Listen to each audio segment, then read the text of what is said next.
शाही पुल शाही किला का क्या नजारा है, माता चौकिया का धाम बड़ा प्यारा है।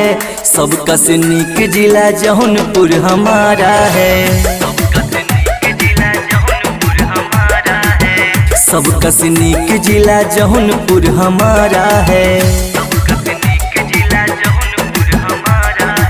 शाही पुल शाही किला का क्या नजारा है, माता चौकिया का धाम बड़ा प्यारा है।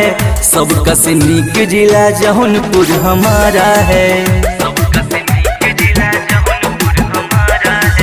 सबका से नीक जिला जौनपुर हमारा है।